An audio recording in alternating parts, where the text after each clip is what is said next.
Assalamu alaikum warahmatullahi wabarakatuh. Jirra jirtu uummata bokkaalii ani fayyaa guutuu alhamdulillah. Baganaaf jiraattanii like, share, subscribe gochuu hin dagatinaa. Baay'ee tokko sin jaalladha, sin kabaja. Har'a akkuma suuraa irratti argaa jirtanii kana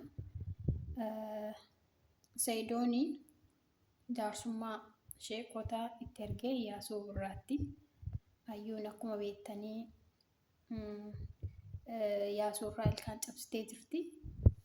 Iyyaasuun jechuun hayyuu fi obboleessa jabaa, obboleessa gaarii tokko jechuun ni danda'ama.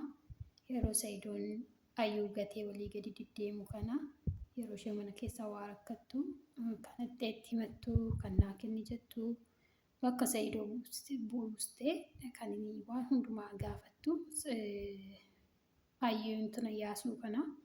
Iyyaasuun bakka rakkina isheetti, bakka gammachuu isheetti kan bira dhaabatedha. Garuu isheen kana yaadachuu dhiistee maal goote?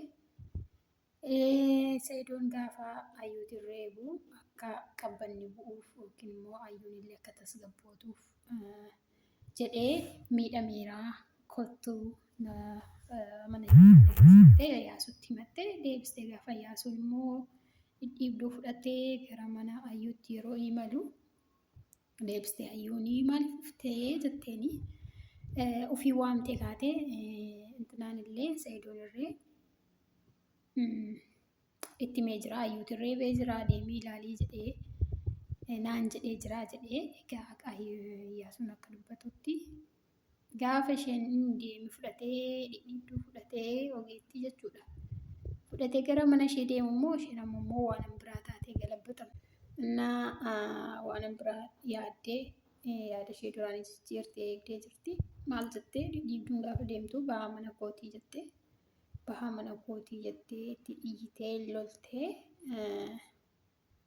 akkasumas immoo inni obboleettii xiqqishoo kootii jedhee gaafa callisee deemee uffata jijjiirra kottuuti siifaa dhidhiibduu jedhee vaaziliinii fi dhadhaa bitee dhidhiibduu sanas illee fudhatee deema gaafa taa'ee eegu isheen garuu isa garuu kan mudate waan biraati.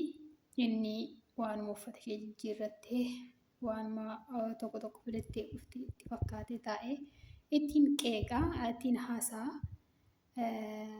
kazaan isheen illee isattiin buna dhakaa'anii sana fidattee dhufte hin baatamoo hin baatu jettee gaafa aniyyuu nan sirbutaa akka obboleettiitti jedhee gaafa inni itti dubbatu fuutee ilkaansaa kana irraa lafa naqxee siniin jedha. Kanaaf har'a anaan kan ajaa'ibee kintinaa Sayidoodha.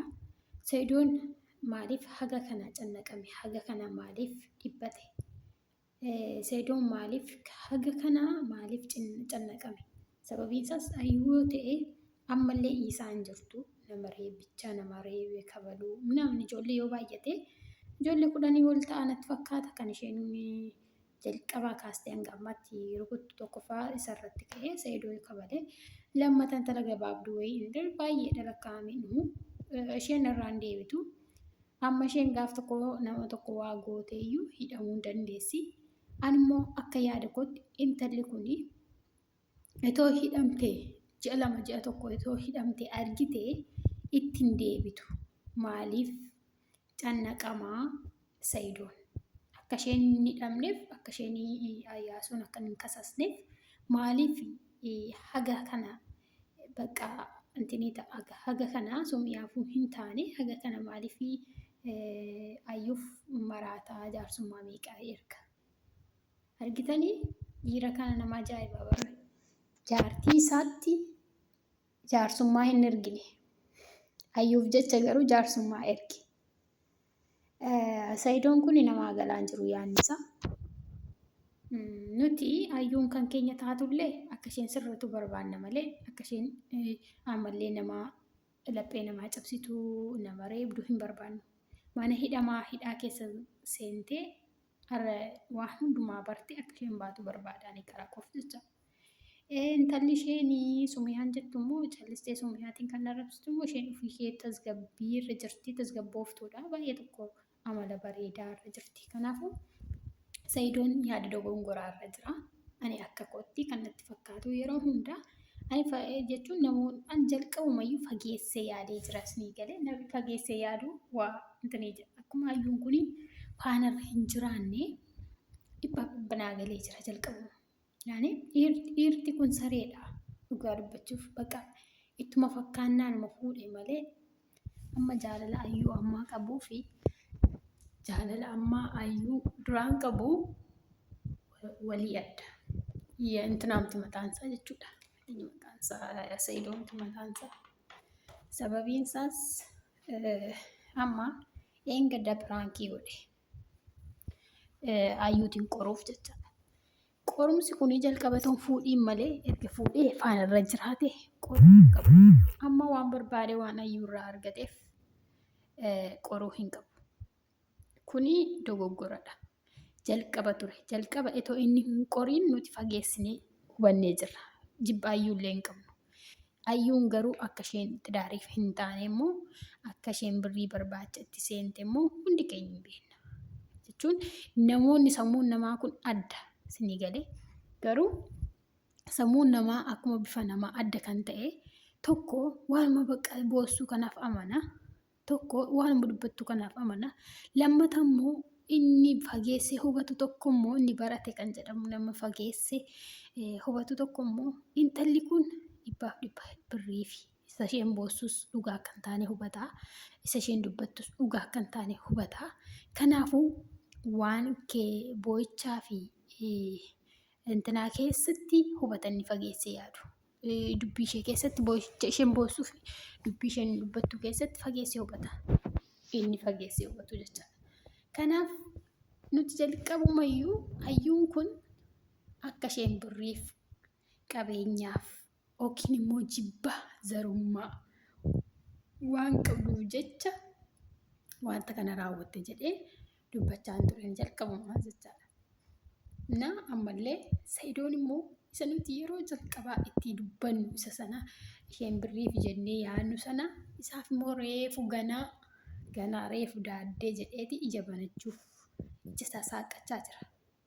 Isinii galee amma waan barbaade erga faanarra jiraatee waan barbaade irraa waan argatee kanaaf amma reefu fatanaa kan jechisiisaa jiru jechaadha Sayidoo kanaaf. Isa kanaaf maal isiniin jedhaa obboloota kiyyaa namni tokko yeroo jaalala keessa jiru yeroo simmeetii keessa jiru waa tokko hubachuu hin danda'u lakka.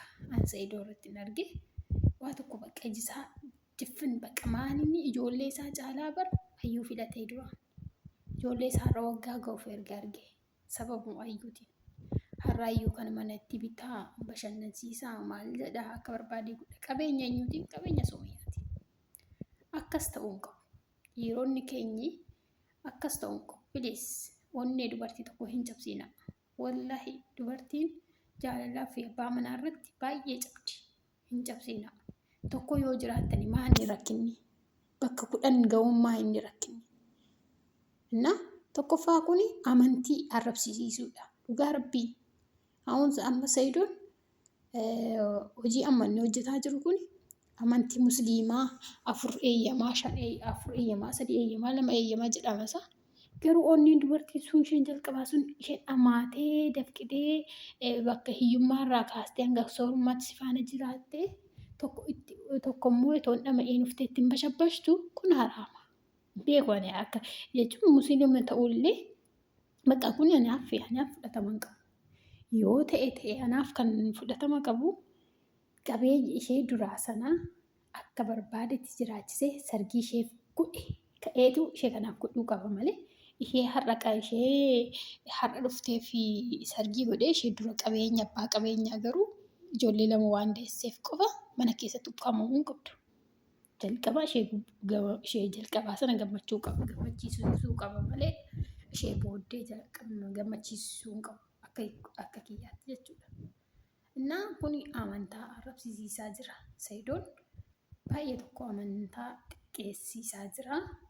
Sheer laayikii godhaatii biraan gahaa. Yaada dogoggoraatii waan inni hojjechaa jiru inni birriif jedhee yookiinis immoo gara biraa viyuuf jedhee amantaa sana xiqqeessuu amantaa sana namni akka jibbu taasisuun isaa yaada dogoggoraatiin jedha. Laayik sheer gochuun dagatiina. Assalaamu alaikum warahmatullahi wabarakatuh.